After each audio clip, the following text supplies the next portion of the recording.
Yeah. This is more for my benefit than anyone else's, I'm afraid. Beethoven, beautiful, Sixth Symphony. Now, that's my journal, Saturday the 6th of August 2011, so 14 years ago to the day. Oh, my old Bible, a bit of a wreck like me. The words don't go away though. This old rag, it was rather pretty little flowers, I found when I was living at the back of a basilica in Perugia on my pilgrimage, and my little friends. Well, I can do what I like, thank you, at my age. No one's watching anymore. No one cares, quite frankly.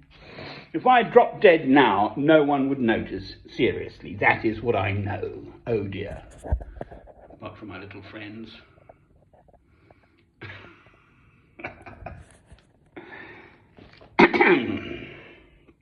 So, this is the end of chapter 16, Matthew. And again, this chap mentioned it last night in America. I'll look him up again. I don't really know anything more about him. But he had a bed in his room as well. I noticed that. Jesus turned and said to Peter,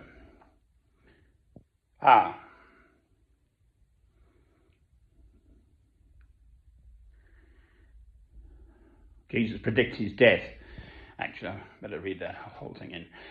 From that time on, Jesus began to explain to his disciples that he must go to Jerusalem and suffer many things at the hands of the elders, chief priests and teachers of the law, and that he must be killed, and on the third day be raised to life. Peter took him aside and began to rebuke him. Never, Lord, he said, this shall never happen to you. Jesus turned and said to Peter, get behind me, Satan. You are a stumbling block to me. You do not have in mind the things of God, but the things of men. Then Jesus said to his disciples, if anyone would come after me, he must deny himself and take up his cross and follow me. For whoever wants to save his life will lose it, but whoever loses his life for me will find it. What good will it be for a man if he gains the whole world, yet forfeits his soul? Or what can a man give in exchange for his soul? For the Son of Man is going to come in his Father's glory with his angels, and then he will reward each person according to what he has done. I tell you the truth, some who are standing here will not taste death before they see the Son of Man coming in his kingdom. Amen. So yes, the two commandments, love God, love your neighbour as yourself, well, that's at the sort of one level. But here Christ is so clearly saying that we must deny ourselves, especially ourselves. You deny your family, friends, all your worldly stuff. It doesn't matter ultimately. Yes, God knows we have to have some of that, obviously. Matthew chapter 6. God feeds us and looks after us, and don't worry about it.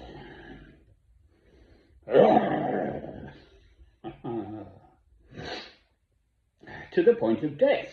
So again on my YouTube feed, it popped up, this chap speaking about the Maccabees. So before Christ came, the Jews were being persecuted. I think they'd attacked the Romans and Greeks as well were in there.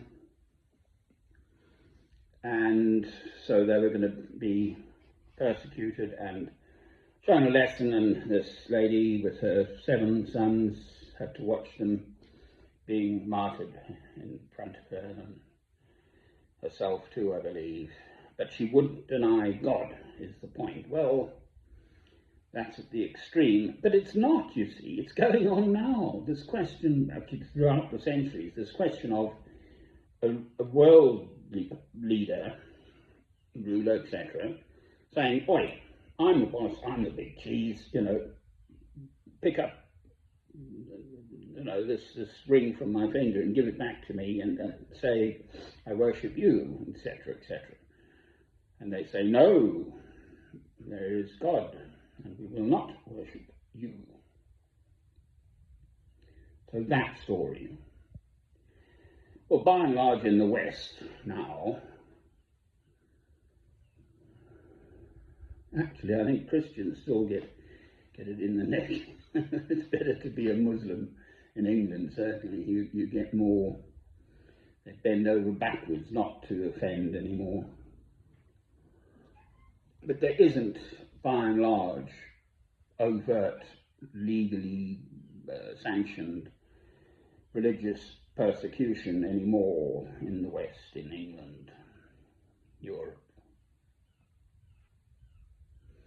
You still get the nasty stuff going on. In God's name, we do all sorts of nasty stuff because you're not this and you're not that, and we believe in it this way, and you've got to, and if you don't, then you're not a Christian, and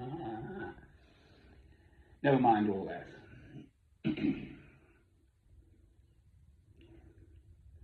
I have those words written by me for however long I've had it, decades, at the front of my journal. So it's thy will be done, God's will be done. So you seek to put your will, our worldly will, which is fallible and variable and wayward and all the rest of it, into God's will, and then all is good and all is clear. So take up your cross and follow me each day. So that's where that phrase comes from. Matthew, the end of Matthew chapter 6, the end of chapter 16, Matthew chapter 16, the end of it. I'll get there in the end. Well, you don't put yourself before God. Doesn't matter.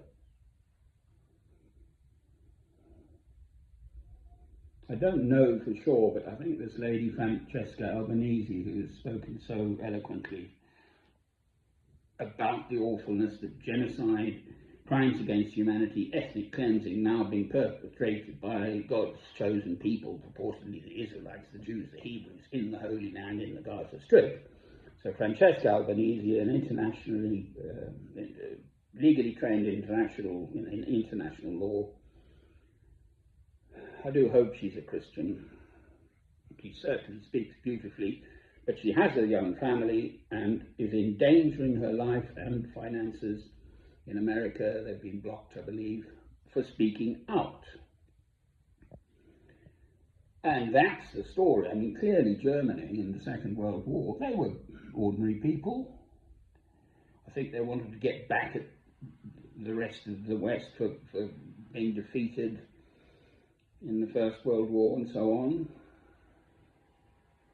But they had families and loves and all the rest of it.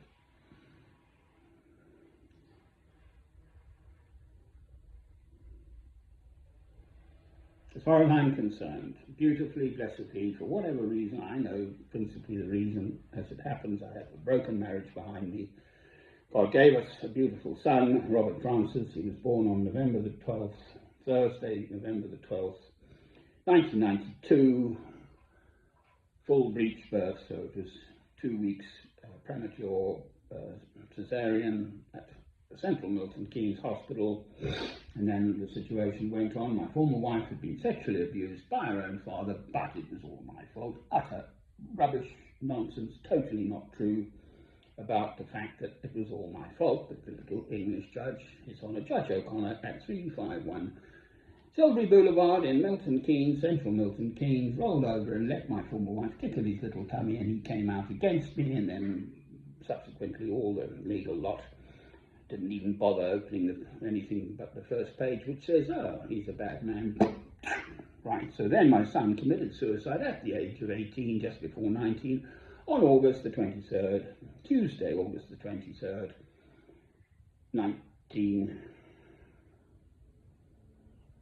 2011, when he was 18 going 19, about 5 p.m. in the evening. I won't specify how. Because Geddy Bear wasn't there, or his father's family, and we're a good, normal, stable, solid, middle-class family, and I'm part of that. But I then had subsequent, 35 years, quite frankly. I met my former wife in 1990, rabbit, and that is my particular cross.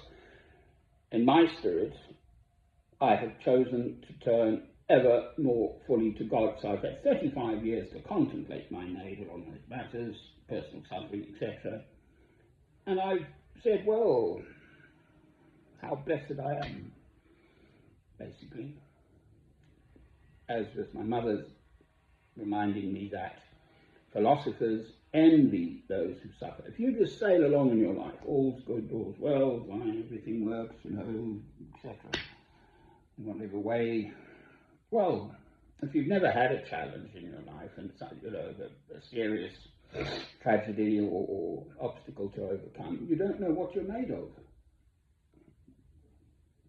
It's this process from being in the Garden of Eden as children, as it were, without full knowledge of God, and then through our human experiences, we gradually see more clearly.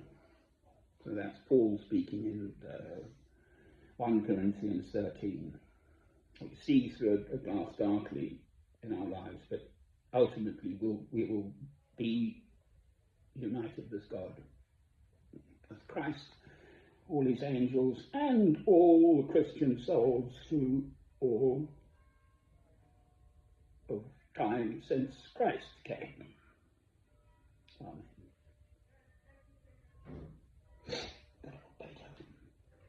I used to play this before my exams when I was 18. A-levels. I'm afraid I got very good A-levels, but never mind. But this is the pastoral. I won't let it go long. I can look it up.